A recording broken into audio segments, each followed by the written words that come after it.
எல்லாம் வல்ல அல்லாஹுவின் நல்லடியார்களே, புனிதமான மஜ்லிஸுல் புகாரி ஷரீஃப் சபையிலே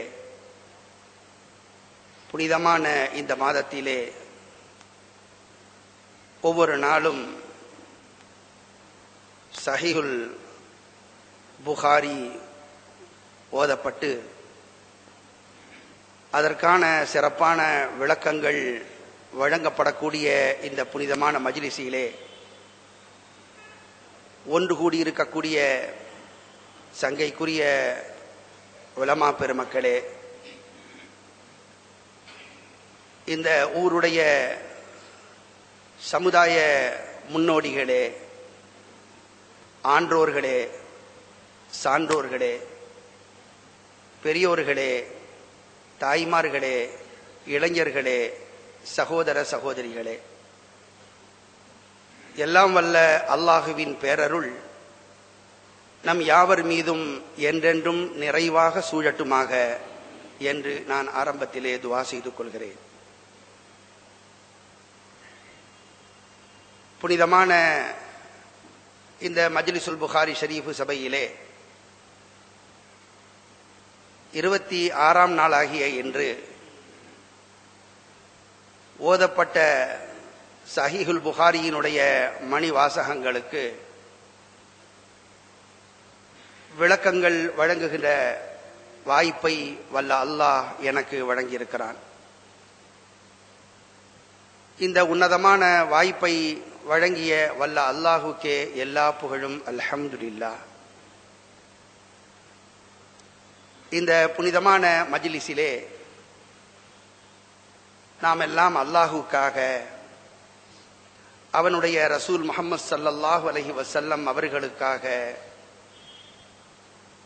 மறுமையின் நம்பிக்கையோடு, ஈருலக வெற்றிகளின் எண்ணத்தோடு நாம் இங்கே ஒன்று கூடியிருக்கிற போது, ஆண்களாகவும் பெண்களாகவும் நாம் சிறப்பாக இந்த மஜ்லிஸிலே திரண்டிருக்கிற போது, நாம் மட்டும் இங்கு ஒன்று கூடியிருக்கவில்லை. நம்மோடு அல்லாஹுவின் அருள் பெற்ற சங்கைக்குரிய மலக்குமார்களும் ஒன்று கூடியிருக்கிறார்கள். அந்த சங்கைக்குரிய உலமாக்கள்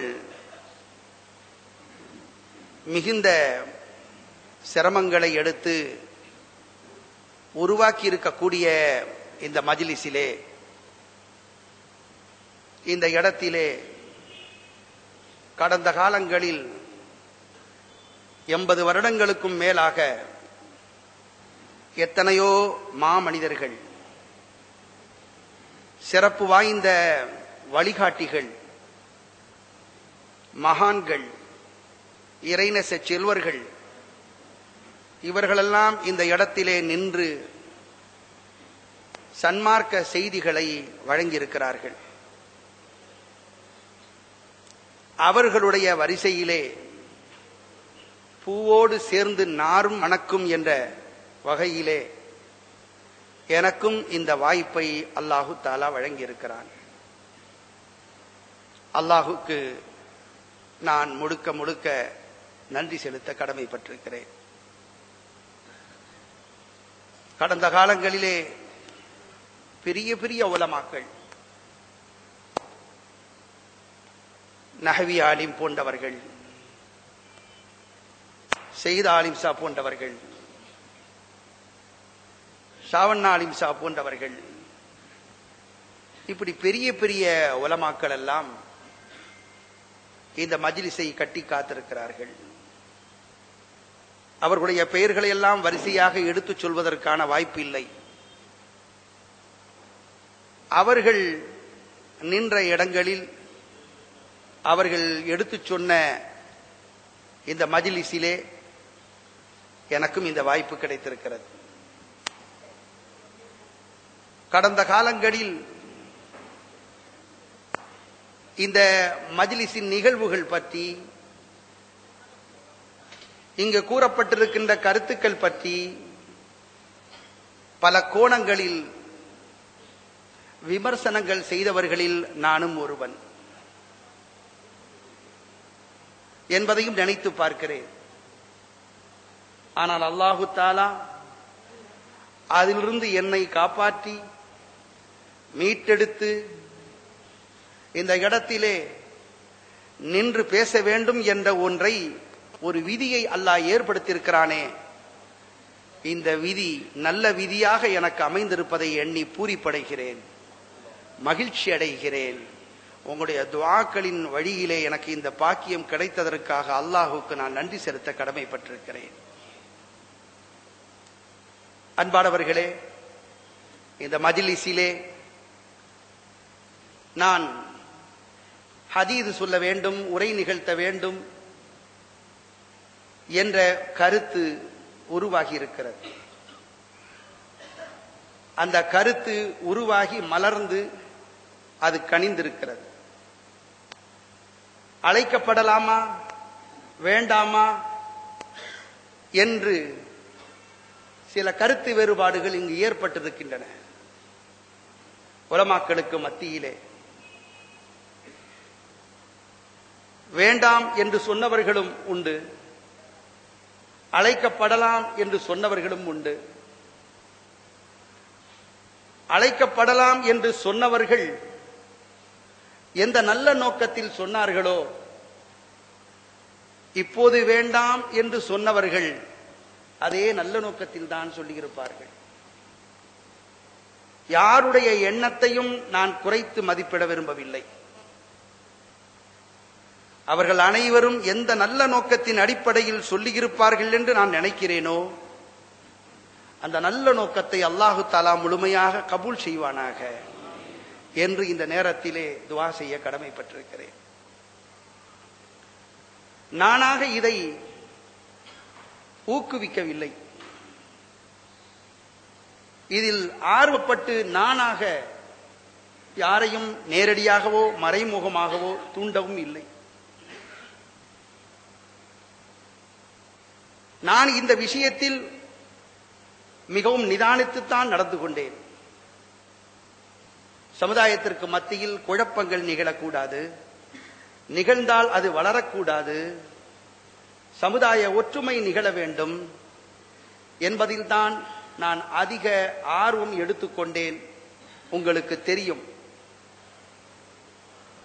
அல்லாஹு தஆலா ஒரு காலகட்டத்தில் வேறு வகையில் என்னை கொண்டு சென்றான் என்றால், பிறகு சமுதாய ஒற்றுமையை நோக்கி, சமூக கட்டுப்பாட்டை நோக்கி, உலமாக்களுக்கு மத்தியில் ஒருமித்த நிலையை உருவாக்கக்கூடிய அந்த சூழ்நிலையை நோக்கி நான் எடுத்து வைத்த எட்டுக்களை எல்லாம் நீங்கள் அறிவீர்கள். அதனால் இந்த விஷயத்தில் நான் ஆர்வம் காட்டவில்லை. நான் நேரடியாகவோ மறைமுகமாகவோ யாரையும் தூண்டவும் இல்லை. ஆனாலும் இப்படி ஒரு கருத்து உருவாகி இருக்கிறது. அது கருத்து வேறுபாடுகளையும் ஏற்படுத்தி இருக்கிறது. பிறகு எல்லோரும் ஒருங்கிணைந்து அழைக்கப்பட வேண்டும் என்ற முடிவுக்கு வந்திருக்கிறார்கள். நான் ஒரு கட்டத்தில் இப்படி கூட நினைத்ததுண்டு, இப்படி ஒரு பேச்சு நடைபெறுகிறதே, இதற்கு நாம் காரணமாக ஆகலாமா, ஒதுங்கிக் கொள்வோமே என்ற எண்ணமும் ஏற்பட்டதுண்டு. பிறகு பார்த்தால் அதுவே இன்னொரு குழப்பத்துக்கு வழிவகுத்து விடுமோ, பிரச்சனைக்கு வழிவகுத்து விடுமோ என்ற எண்ணம் ஏற்பட்டுத்தான் இவர்களுடைய அன்பான அழைப்புக்கு இணங்கி கட்டுப்பட்டு நான் இந்த மஜ்லிஸிலே உரை நிகழ்த்தக்கூடிய இந்த வாய்ப்பை எனக்கு கிடைத்த ஒரு பாக்கியமாக கருதி, இந்த குழப்ப நிலை நீங்குவதற்கும் அல்லாஹு தஆலா என்னை காரணமாக அமைத்து விட்டான். இதற்கெல்லாம் நாம் அல்லாஹுக்கு முழுக்க முழுக்க நன்றி செலுத்த கடமைப்பட்டிருக்கிறேன். மட்டுமல்ல, என்னை இங்கு அழைக்க வேண்டும் என்று முடிவெடுத்த இந்த மஜ்லிஸினுடைய சங்கைக்குரிய உலமா பெருமக்கள் அனைவருக்கும், இதனுடைய நிர்வாகிகள், பொறுப்பாளர்கள், உறுப்பினர்கள் அனைவருக்கும், யார் யாரெல்லாம் நான் இங்கு உரை நிகழ்த்த வேண்டும் என்று ஆர்வப்பட்டார்களோ அவர்கள் அனைவருக்கும் என்னுடைய நெஞ்சார்ந்த முழுமையான நன்றியை சமர்ப்பித்துக் கொள்கிறேன். ஜஸாக்குமுல்லாஹு ஹைரா. அன்பானவர்களே, மலக்குகள் கூடியிருக்கக்கூடிய இந்த மஜ்லிஸிலே நாம் எல்லாம் மார்க்க விளக்கங்களை தெரிந்து கொள்ள வேண்டும் என்ற ஆர்வத்தோடு தான் ஒன்று கூடியிருக்கிறோம். இன்று ஓதப்பட்ட ஹதீதுகள் எடுத்துக்கொண்டால் கிதாபுர் ரிகாக் நெகிழ் ஊட்டக்கூடிய அற உரைகள் என்ற தலைப்பிலே நூற்றுக்கணக்கான ஹதீதுகள், கிதாபு தஅவாத் துஆக்கள் பிரார்த்தனைகள் என்ற தலைப்பிலே நூற்றுக்கணக்கான துஆக்கள் வழிகாட்டல்கள் ஹதீதுகள், இவையெல்லாம் இன்றைய பாடத்திலே ஓதப்பட்ட ஹதீதுகளிலே இடம்பெற்றிருக்கின்றன. அவை சார்ந்த ஒரு சில விளக்கங்களை மட்டும் எனக்கு தெரிந்த அளவுக்கு உங்களோடு நான் இன்ஷா அல்லாஹ் பகிர்ந்து கொள்கிறேன். இங்கு என்ன கூறப்படுகிறதோ அந்த கருத்துக்களின் வழியில் நானும் நீங்களும் நம் சமுதாய மக்களும் சிறப்பாக செயல்பட்டு ஈருலக நன்மைகளை நிறைவாக அடைவோமாக. அந்த நல்ல வாய்ப்பை வல்ல அல்லாஹ் நம் யாவருக்கும் தந்தருள்வானாக என்று துஆ செய்து கொண்டு என்னுடைய அந்த கருத்துக்களை துவங்குகிறேன். அன்பானவர்களே, இன்று ஓதப்பட்ட பாடத்திலே இடம்பெற்றிருக்கக்கூடிய ஹதீது, அதிலே முக்கியமாக ஒரு ஹதீஸ் கிதாபு ரிகாக்கிலே இடம்பெற்றிருக்கக்கூடிய அந்த ஹதீஸ், கிதாபு தாவாத்திலே இடம்பெற்றிருக்கிற அந்த ஹதீஸ் முஆத் பின் ஜபல் ரலியல்லாஹு அன்ஹு அவர்கள் வழியாக அறிவிக்கப்பட்டிருக்கிற ஹதீஸ். ஒரு தடவை நபி ஸல்லல்லாஹு அலைஹி வஸல்லம் முஆத் பின் ஜபல் ரலியல்லாஹு அன்ஹு அவர்களை நோக்கி யா முஆத் என்று அழைக்கிறார்கள், முஆதே என்று அழைக்கிறார்கள். உடனே முஆத் பின் ஜபல் அவர்கள் லப்பைக் வ சஅதைக் யா ரசூலல்லாஹ், அல்லாஹ்வின் தூதரே இதோ வந்து விட்டேன், கட்டுப்பட்டு விட்டேன் நற்பாக்கியத்தை அடைவதற்காக என்ற கருத்திலே லப்பைக் வ சஅதைக் யா ரசூலல்லாஹ் என்று சொன்னார்கள். நபி ஸல்லல்லாஹு அலைஹி வஸல்லம் அடுத்து கொஞ்ச நேரம் கழித்து திரும்பவும் முஆத் அவர்களே அப்படின்னு அழைத்தார்கள். லப்பைக் வ சஅதைக் யா ரசூலல்லாஹ் என்று சொன்னார்கள். கொஞ்ச நேரம் கழித்ததற்கு பிறகு மீண்டும் நபி ஸல்லல்லாஹு அலைஹி வஸல்லம் அவர்கள் யா முஆத், முஆத் அவர்களே என்று அழைத்தார்கள். லப்பைக் வ சஅதைக் யா ரசூலல்லாஹ் அப்படின்றார்கள். இப்படி 3 தடவை நபி ஸல்லல்லாஹு அலைஹி வஸல்லம் விட்டு விட்டு அழைத்தார்கள். அப்படி அழைக்கிற போது ஒவ்வொரு தடவையும் லப்பைக் வ சஅதைக், லப்பைக் வ சஅதைக், லப்பைக் வ சஅதைக் யா ரசூலல்லாஹ் என்று நபி ஸல்லல்லாஹு அலைஹி வஸல்லம் அவர்களை பார்த்து முஆத் பின் ஜபல் ரலியல்லாஹு அன்ஹு அவர்கள் கூறுகிறார்கள். இங்கு நாம் கவனத்தில் கொள்ள வேண்டிய ஒரு விஷயம், இவ்வளவு ஆழமாக 3 முறை நிறுத்தி நிறுத்தி அழைக்க ஒவ்வொரு அழைப்புக்கும் சலிப்படையாமல் திரும்பவும் திரும்பவும் லப்பைக் வ சஅதைக், லப்பைக் வ சஅதைக் என்று முஆத் பின் ஜபல் ரலியல்லாஹு அன்ஹு அவர்கள் கூறுகிறார்கள். முக்கியமான ஒரு வழிகாட்டல் நமக்கு கிடைக்க இருக்கிறது என்ற நோக்கத்திலே நபி ஸல்லல்லாஹு அலைஹி வஸல்லம் சொல்லுகிறார்கள், முஆத் அவர்களே, மா ஹக்குல்லாஹி அலா இபாதி, அல்லாஹ்வுக்காக அடியார்கள் செலுத்த வேண்டிய கடமை என்ன தெரியுமா என்றார்கள். உடனே முஆத் பின் ஜபல் ரலியல்லாஹு அன்ஹு அவர்கள் அல்லாஹு வ ரசூலுஹு அஅலம், அல்லாஹ்வுக்கும் அவனுடைய ரசூலுக்குமே அதிகமாக தெரியும். நபி ஸல்லல்லாஹு அலைஹி வஸல்லம் சொல்லுகிறார்கள், ஐ யஅபுதூஹு வலா யுஷ்ரிகு பிஹி ஷைஆ, அவனை மட்டுமே வணங்க வேண்டும், அவனுக்கு எந்த வகையிலும் இணை கற்பித்து விடக்கூடாது, ஷிர்க் செய்து விடக்கூடாது என்று கூறுகிறார்கள். அடுத்து கேட்கிறார்கள், முஆத் அவர்களே, மா ஹக்குல் இபாதி அலல்லாஹ், அடியார்களுக்கு அல்லாஹ் செலுத்த வேண்டிய கடமை என்ன உங்களுக்கு தெரியுமா என்றார்கள். அப்போது முஆத் பின் ஜபல் ரலியல்லாஹு அவர்கள் அல்லாஹு வ ரசூலுஹு அஅலம், அல்லாஹ்வுக்கும் அவனுடைய தூதருக்குமே அதிகமாக தெரியும்.